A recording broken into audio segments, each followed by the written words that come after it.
Zodiac was released on March 2nd, 2007. The movie focuses on three characters: San Francisco Police Inspector Dave Toschi, San Francisco Chronicle newspaper reporter Paul Avery, and author of the book Zodiac, which the movie is based on, Robert Gray Smith. First, I wanted to say that Zodiac is a good movie and I enjoyed it. It is very accurate. It has the actual names of everyone and has photos of the evidence in the movie. Nevertheless, this video is about some mistakes that I see in the movie. Before I talk about the movie, I wanted to briefly mention the Zodiac's crimes and the people that lost their lives. Now, Betty Lou Jensen and her date David Faraday were murdered. Both of them were ordered out of their car, and David was shot in the back of the head, and Betty was shot 5 times trying to get away. This crime occurred on December 20th, 1968 at 11:11 p.m. Darlene Ferrin and her friend Michael Meju were both shot at Blue Rock Springs. Darlene passed away and David survived on July 4th, 1969 at about 11:55 p.m.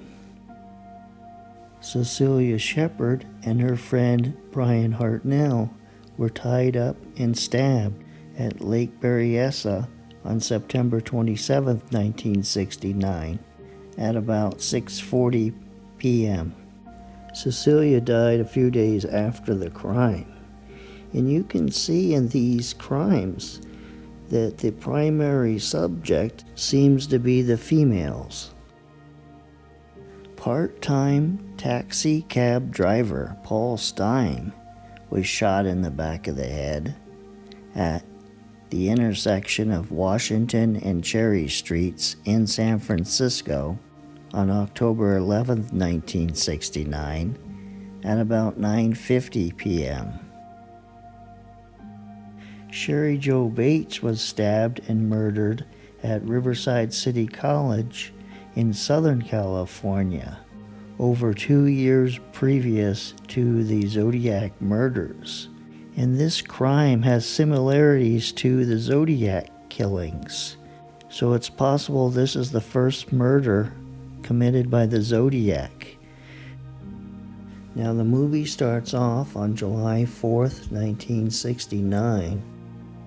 Then the movie jumps ahead to August 1st, when the San Francisco Chronicle received the Zodiac's letter with one part of the cipher out of 3. And at that same time, the San Francisco Examiner and the Vallejo Herald Times received similar letters also. Now the issue here is August 1st, school wouldn't have been started. There would have been no school. It would have been summer vacation. So Graysmith would not have been taking his son to school.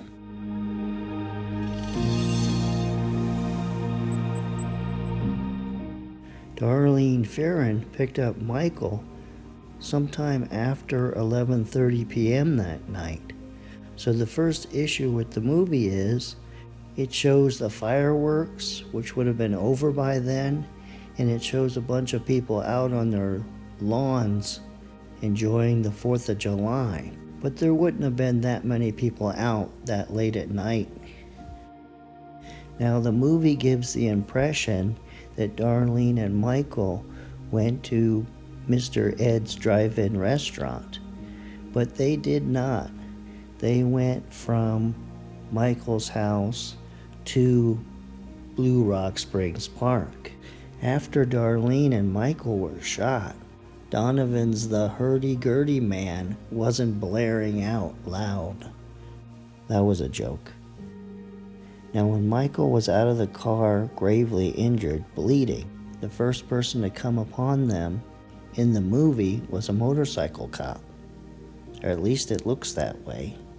But in reality, it was a group of teenagers. Deborah, 19, Roger, 17, and Jerry Weathers, 17. And they pulled into the parking lot and found Michael lying on the ground. And Deborah suggested they go call the police from Jerry's house, about 5 minutes away. And she made the phone call. Now, 5 minutes prior to her call, George Bryant called the police to report that he heard gunfire in the parking lot.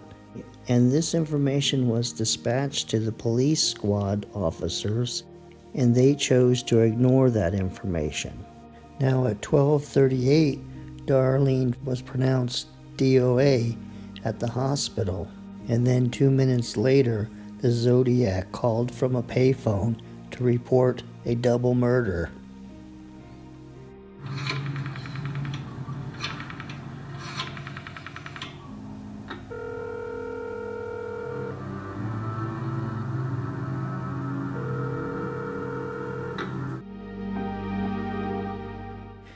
Now, the issue that I noticed at the stabbing at Lake Berryessa was the light.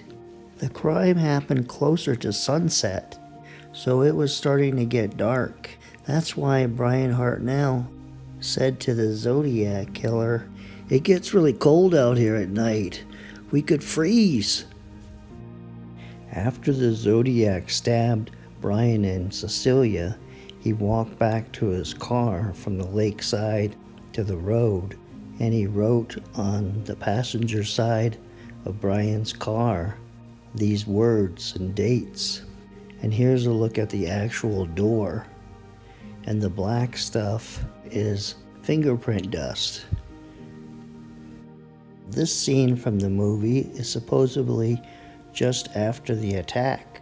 The fact is, Brian Hartnell was gravely injured and going in and out of consciousness. So this is kind of fake.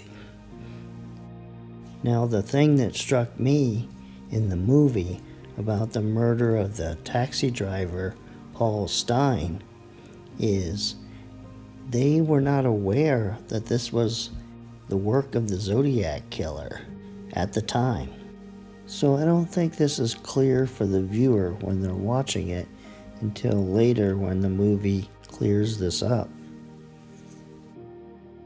And then there's the story of Kathleen John and her baby, when she supposedly got a ride from the Zodiac killer.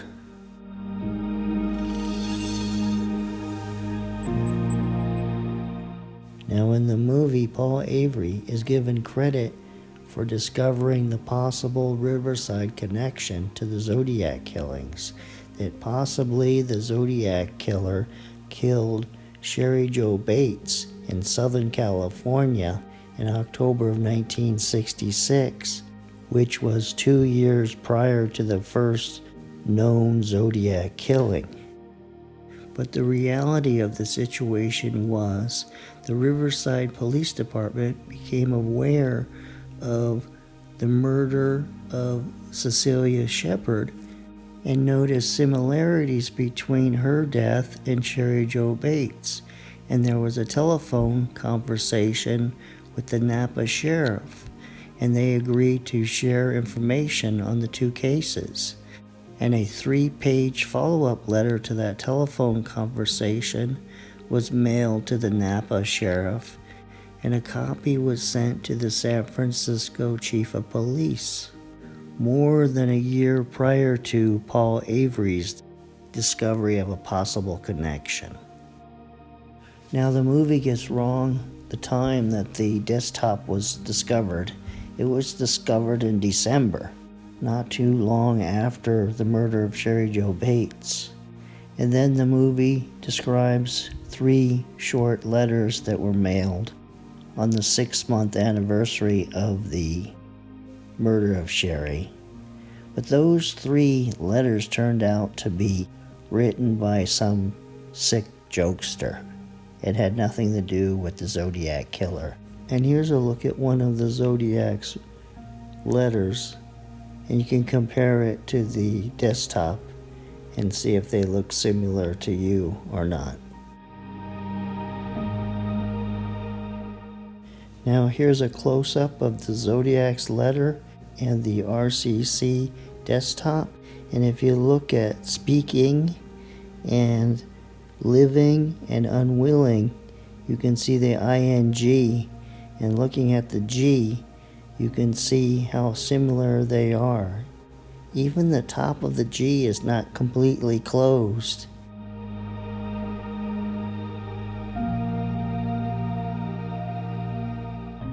Now to recap how San Francisco Chronicle newspaper reporter Paul Avery became aware of the Riverside connection is the Zodiac killer mailed Paul Avery a threatening Halloween card.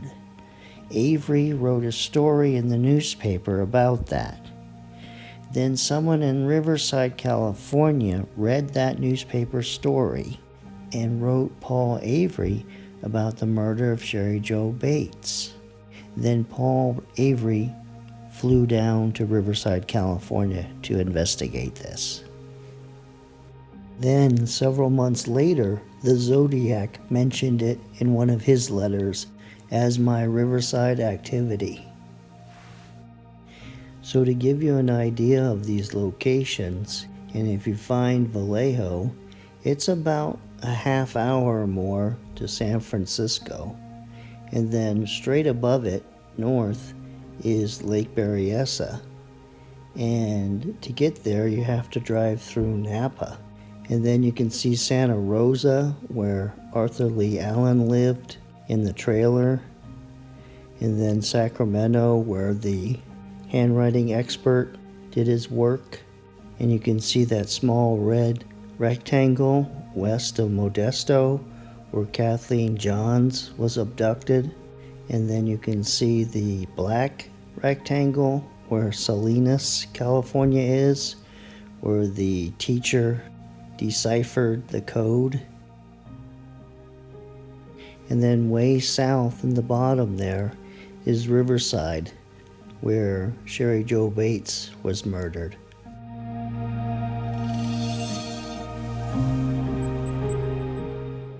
In the motion picture, the main suspect is Arthur Lee Allen, and he went by his middle name Lee, Leigh. But you can see the name tag, they spelled it in the movie Lee, and I'm not sure if they did that intentionally or not. And also in the movie, in the police reports, it's spelled Lee. But some of the police reports, it is spelled Lee, even though it's misspelled. And here you can see in the movie, they used Lee's real driver's license, but they just switched out his photograph with the movie character's photograph. Now here's a map of Vallejo, California, and the little X will mark different spots and what they look like today. Arthur Lee Allen lived at 32 Fresno Street. International House of Pancakes, Darlene's prior workplace at 1400 Tennessee Street. The former gas station where the Zodiac killer called and reported the murders. Darlene's new home at 1300 Virginia Street.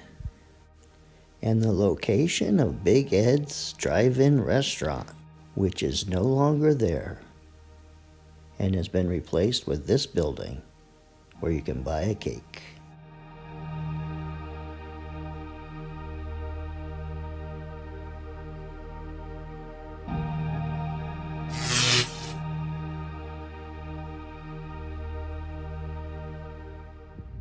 Well, this ends this episode of Unsolved, and I don't know how good it is, but it sure took me a long time to create, and I'll see you the next time. And oh, by the way, this is my video coverage of Lake Herman.